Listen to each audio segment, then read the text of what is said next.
We're going to kick things off with a little PLU athletics update. Let's start on the football field. PLU hosted Linfield over at Sparks Stadium, and Linfield came into the game ranked number 6 in the nation. Now they actually took a couple steps down.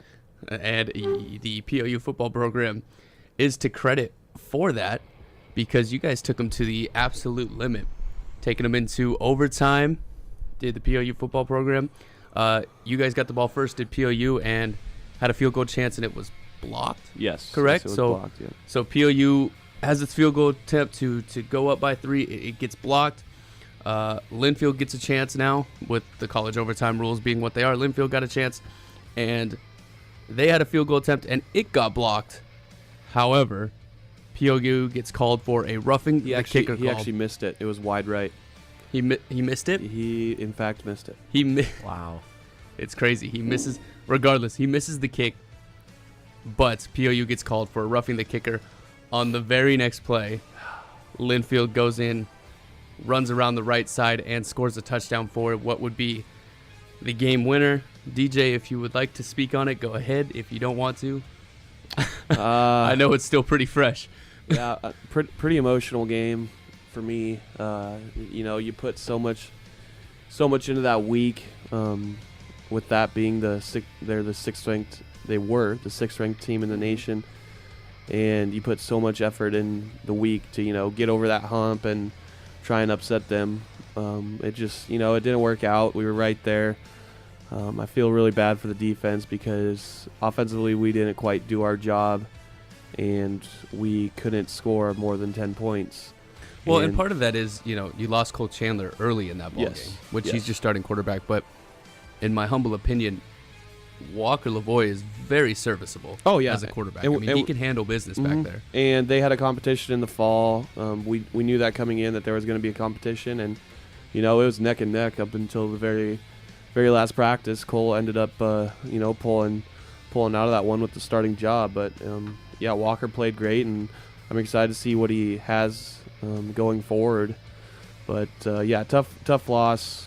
Couldn't do much as an offense. 3 turnovers. It was a tough game.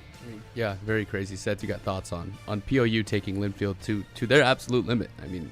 Looking at the box score, the stats were really pretty similar between the two teams. Right. The only thing that really stood out to me was the turnover differential. You guys had 3 turnovers. They only had 1. Mm-hmm. So that will really kill you in a close game like that. Yeah, and one of those turnovers was on 4th down. Brady actually tipped up a ball, and it got picked off. The other one was a fumble right before the first half ended, in which we were actually going in. I believe we were on the 30-yard line. Wasn't a fumble in my opinion. I was right there and saw the ball scored out really when I thought our running back Mark Gallant was down. One of the refs even actually said that he didn't think it was a fumble. One of the refs actually said it was, and in D3 we don't have video reviews. Right. So that was a tough deal, but 3 turnovers you're not going to win very many games with. So regardless, a good performance from the PLU football game to compete for as long as they did, and to take Linfield all the way into overtime before losing 16-10 to the Wildcats. Seth, you want to take us through what happened with women's soccer during the week? Oh, absolutely. Women's soccer played a couple games this weekend. They beat Whitman 4-1, outshooting them 16-2 for the whole game. And then on Sunday, they beat Whitworth 2-0, outshot them 11-4, upping their total, outshooting opponents to 266-80. They are now 4 points ahead, I believe, in their conference, looking like a lock for playoffs at this point. Yeah, they pretty much have that 1 seed wrapped up, barring they have at least a share of it by my understanding, but I let it all play out and figure it out once it's all said and done. Yeah. Sunday was senior day, and the Lutes got goals from senior Kaylee Roselle and Michaela Grady, and right now we're going to play a clip from Michaela Grady. You've had so much success in this group, and to contribute to 2 goals on senior day, what's that like? How does that feel? It's awesome. We come out here and we try to keep the game as it is. It's a game. It's nothing more than that. It is senior day, but we like to focus on the process and keep to what we do because we can't let our emotions get in the way of the game. So it was exciting for us to come out with that win. Okay, talk about your emotions now that it's all Okay, now that it's all over. I have a lot of adrenaline going still, so it's kind of hard to focus on what I feel, but I think here when I see my family who came from different states to see me. I think I'll start crying a little bit, but it's so great. I think all the seniors, we have a great connection, and it's just great to come out here and to come out on top in a big game. Excellent. Thank Yeah. you. So that was a conversation I had with Michaela Grady after her senior day, and my biggest takeaway from talking to Grady after that game was that, it's her senior day. She scores a goal. Her team has been so successful over the last 4 years, and it took me a second question to get her to talk about the emotions of the day. I mean, that's how locked in and focused this group is right now.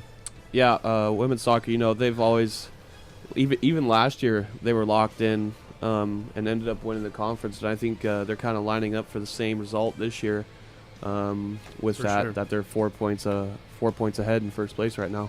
Absolutely. DJ, let's jump forward. Let's talk about what happened with PLU volleyball over the weekend. Yeah, so volleyball was at home last weekend. Friday, our football team actually got to go to one of the, I think it was the second set, and we were all dressed up. I got beef with all of you guys. Okay, we'll get to that in a second, but it was a bad result for the Lutes on Friday. They lost in 3 sets, so they were swept. It was 27-25 first set, 27-25 again in the second set, and then 30-28. And that's coming off of the Lutes coming into that match ranked for the first time all year. So I gotta interject because we're talking about Friday night's PLU volleyball game. Go ahead. It was Halloween weekend, obviously, and we have a costume contest every year down in Olson, like who shows up, who dresses the best, and there were a lot of awesome costumes. DJ, Yes. I completely forgot to introduce you as the Pope because DJ went as the Pope, which was really funny. And hey, if you want to check it out, go follow Christian on Instagram at The Real Christian Bond. It's private right now, but I'll probably accept your follow request. I mean, there were kids dressed up as everything. There was I think a bunch of women's soccer players dressed up as like McDonald's French fries. Yep. Some people were dressed up as Doritos, just wearing like a red shirt and carrying around a Doritos bag. Like Donkey and Shrek made an appearance. I don't know when being food for Halloween became a thing, but it's like really popular right now, which I Yeah. think is also funny. Yeah. But we have this Halloween costume contest, and a lot of people show up a little bit late to kind of, make an entrance onto the court. And then there's the competition takes place between the break between the second set and the third set. They take about a 10-minute break. Yep. Competition happens.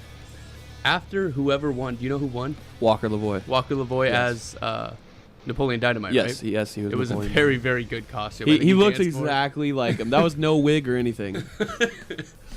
Great costume, right? The place is packed because all these students show up dressed, ready to have some fun. As soon as Walker Lavoie gets his pizza for having the best costume, 45 people, football guys, leave. Yes. Ooh.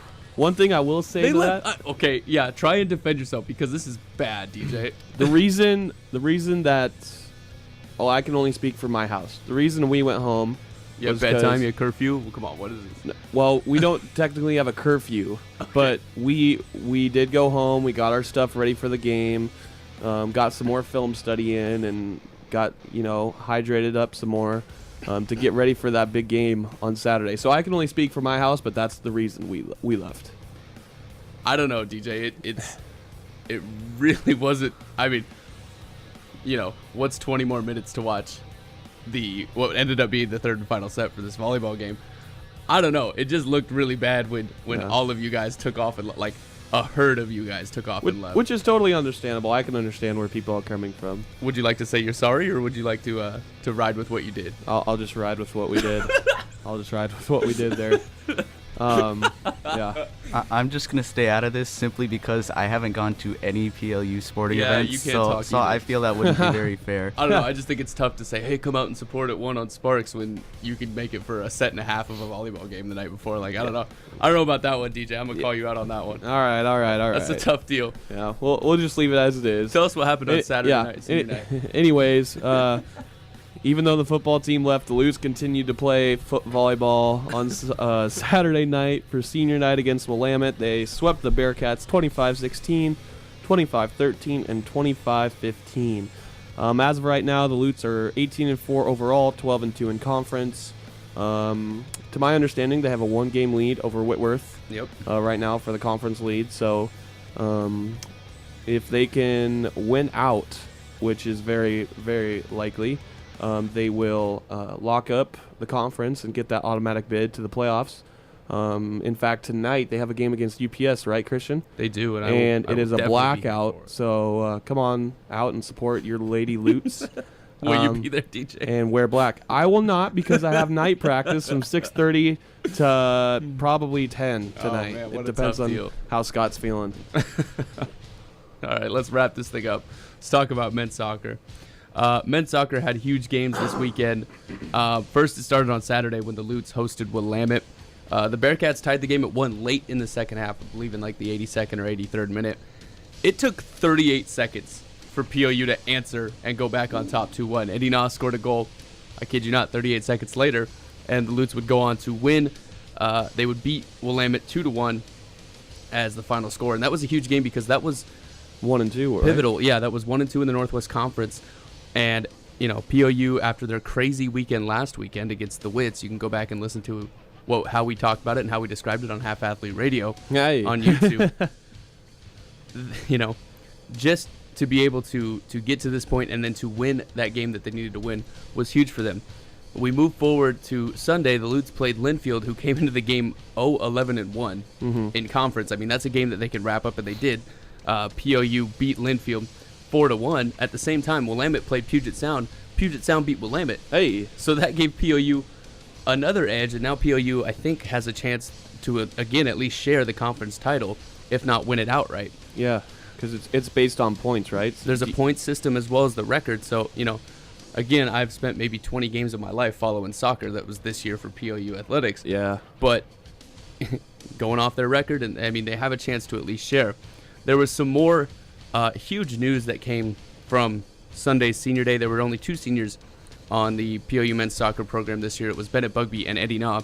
And in that game against Linfield, Eddie Na became the greatest goal scorer in the history of PLU men's soccer. He scored 2 goals against Linfield. That gave him his 49th, which tied the record, and it gave him his 50th goal, which now sets him apart as the best goal scorer in the history of PLU men's soccer. It's a great Wow, accomplishment. congratulations to him. Great accomplishment for Eddie, and you know, I believe that he's gonna play somewhere after college. He will play somewhere afterwards, and I think I mentioned this during the bonus show.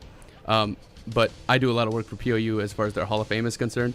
To be able to watch someone and realize, okay, he'll be a PLU Hall of Famer as far as athletics is concerned because of his accomplishments and what he's done over his last 4 years, and then solidifying that this weekend. I mean, that pretty much wrapped it up. It was kind of fun for me to sit there and realize, whoa, this dude is going to be talked about from, you know, in 20 years from now. So fun stuff happening over the weekend for PLU athletics. Again, women's soccer, volleyball, and men's soccer are all sitting at the top of the Northwest Conference. So a lot of good things happening around campus this fall.